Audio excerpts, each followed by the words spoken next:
Pickens was looking for more money, more time, as in a long-term deal. They still have time to get that done. So where do things stand? Well, here's Jerry Jones yesterday. There's no issue with me with talking to agents. I need to do a better job of not getting, well, Daddy said I could have it, and him going to Mama and Mama saying, Daddy said I could have it. We've got to get on the same page, and I have something to do with that as well. It always works out. If he worked without an agent, he'd save a lot of money. Do you anticipate going into... With me. So if he worked without an agent, he could save a lot of money with me. I'm not really sure what to make of that, but nonetheless, what's your reaction to Jerry Jones' comments in terms of George Pickens, Stephen A.? I'm very disturbed by what Jerry Jones said. I'm going to call him.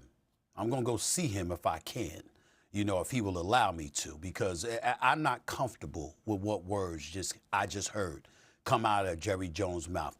Look at the reporters behind him. Look at their faces when you brought up Daddy coming to, well, yo, man, come on now. I mean, that's a very, very uncomfortable thing. I love me some Jerry Jones. Everybody knows that. Everybody knows that's my guy. I don't like that. I don't like that at all. That's incredibly uncomfortable to say. And I know what he meant in terms of a player talking to him and coming to him and saying, I want X, Y, and Z, and then going back to his agent, and then all of a sudden, you know what, it's a different ballgame. That's what he said about Micah Parsons. He had a conversation with Micah Parsons, and Micah Parsons said one thing to him, and then after going to his agent, David Mulugeta, he comes back with a different spin on it all, and Jerry Jones was really turned off about it. And to use his words, I don't play that bleep. That's what he said when he came on my radio show. Here's the issue. Daddy, Mommy, Jerry Jones, watch your mouth. Come on, man, you better than that. Watch it. Because that comes across as very, very wrong. And when you're talking about black players, you know how that's going to be perceived. That comes across as very, very wrong, highly insensitive. You don't need to be using that verbiage. That's number one. Number two, listen. At some point in time, Jerry has to pay attention to the fact that David Mulugeta is considered one of the best agents in the business. Let's get that out the way right now. This is not a slouch. This is not some novice. This is not some dude that just came along and he's a hanger-on that a player trusts, and you're ill-equipped to negotiate a deal. David Mulugeta is recognized as one of the best agents in the world. He's that big time. And to talk about and to use daddy, mommy analogies and all of that stuff, and it comes across wrong, Jerry. It comes across wrong. And it's highly insensitive. And I'm going to say that. Listen, everybody knows my relationship with Jerry Jones. You know how I feel about him. Hell, I received an award from Nancy Lieberman's Foundation. And Jerry Jones was the surprise presenter to me, doggy. Jerry Jones and I are pretty tight. I got a lot of love for that man. I know what he's done for countless black players. I know what he's done, okay? And I know that I know he's a good man. But my point is, you can't say stuff like that. You can't come across like that because it's bad. You in your 80s, you from the South, you using verbiage like that. You know how folks are going to take it.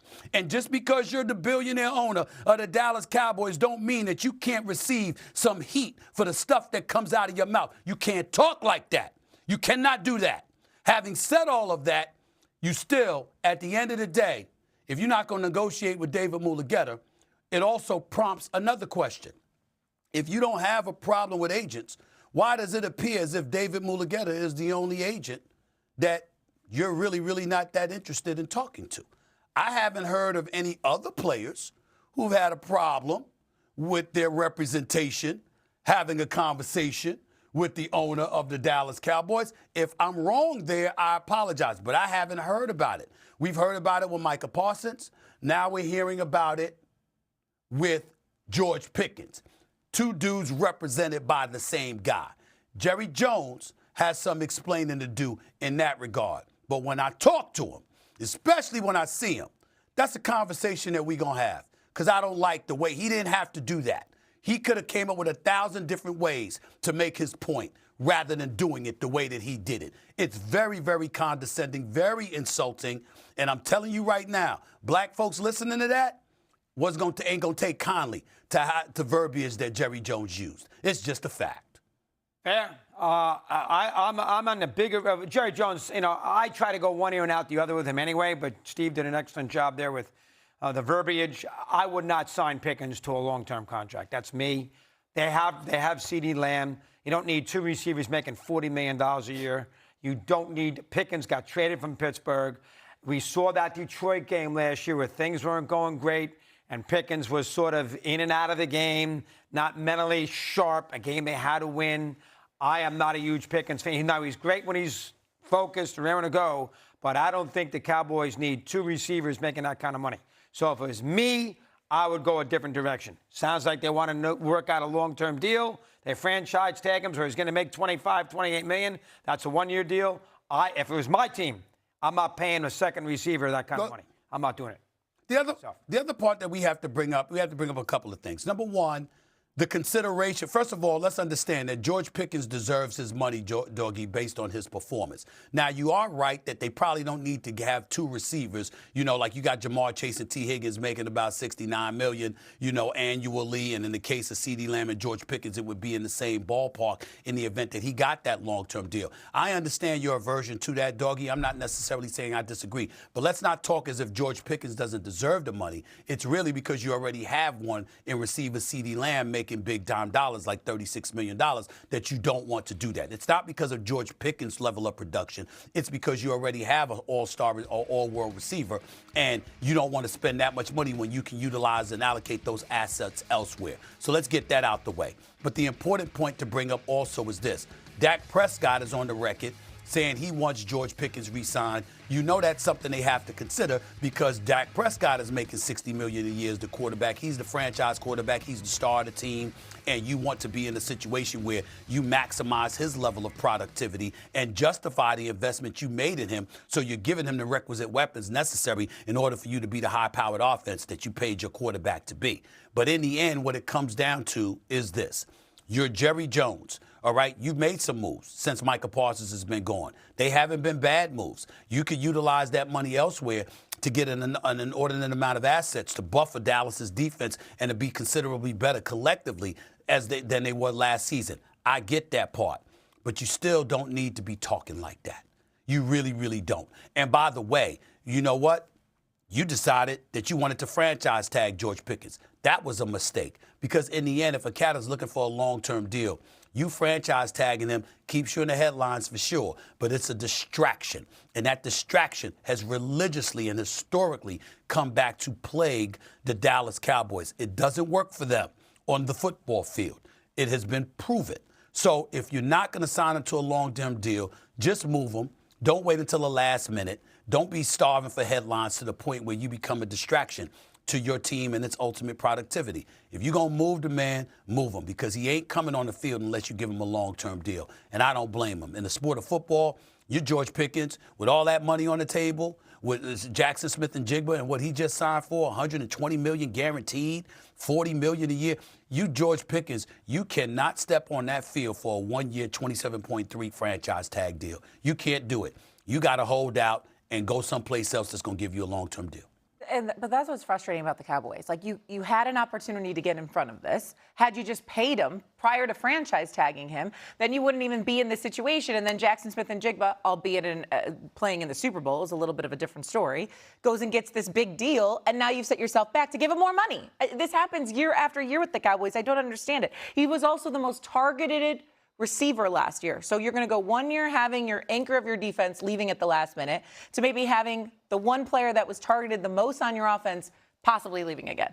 Remember one thing about Parsons now. We spent hours on it. Goes to Green Bay, gets hurt, team collapses.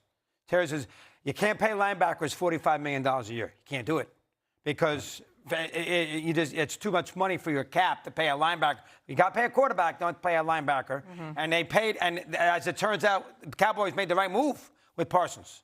They got players, and he played 10 games. If you are the Cowboys, you're going to bring Pickens. You got Lamb making a fortune. You're going to bring Pickens back here, another wide receiver. As Steve said, how did it work out for Cincinnati? They got Higgins, they're paying him a fortune. They got Burrow. And who's the second receiver on Seattle? I must have forgot. Well, Cooper Kupp. Who's the second receiver? Adams is old. Who's the second receiver for them? You don't need that second unbelievable wide receiver. Well, Adams is the second receiver, but he's old. Puka is a different story. You don't need But that he can second play. great receiver. You don't need that second one. You can have a competent second receiver with the great first receiver. And remember, I don't want to hear from Dak. He's getting $60 million.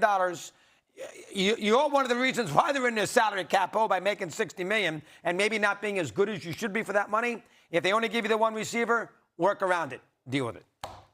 I'm sorry. Well, the other part. Well, listen, I get where you're coming from, Doggy. You're not off kilter. I get that part. You got to utilize the money effectively, particularly when you're the Dallas Cowboys and you're competing in the same division as Howie Roseman and the Philadelphia Eagles, considering how adroit he is as an executive in the National Football League. I got it. But the other thing that we have to point to, getting back to Jerry Jones, that quote on the lower third. It always works out. If he worked without an agent, he'd save a lot of money with me. Jerry Jones, do you realize how damning that quote is? Players have representation. When you're negotiating, the league is negotiating a deal with the Players Association, collective bargaining negotiations. There are negotiators and lawyers sitting across the table. Players have representation, not just for collective bargaining purposes, but for individual purposes. Jerry Jones is coming out essentially trying to discourage players from having representation when it comes to playing for the Dallas Cowboys. That requires a call from the league office. There's something wrong with that one. I'm sorry. I got to call Jerry Jones out on that too. You can't do that.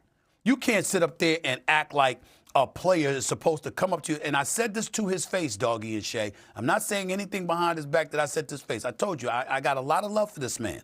But I'm telling you right now, I said to him, you're 83 years old. What the hell do you think you're doing talking to a 25-year-old about a negotiation? You can't hold that against Micah Parsons at the time that he did last March. You were negotiating deals before he was born. What are you talking about? You can't do that. I'm talking about 40 years before he was born. You were negotiating deals. You're a veteran. You're experienced. And I'll never forget years ago, it's a quick little story that y'all need to know. I'm not going to say the player's name, but it was NBA collective bargaining negotiations. And somebody, a star player in the league, was so offended by the manner in which former Commissioner David Stern of the NBA, God rest his soul, was talking about him. He was shaking with anger, Doggy, shaking with anger because he was so furious, because he felt so disrespected by David Stern. And I looked at the player in the face and I said, if I challenged you on the basketball court, would you be insulted? He's like, what? I said, you heard me.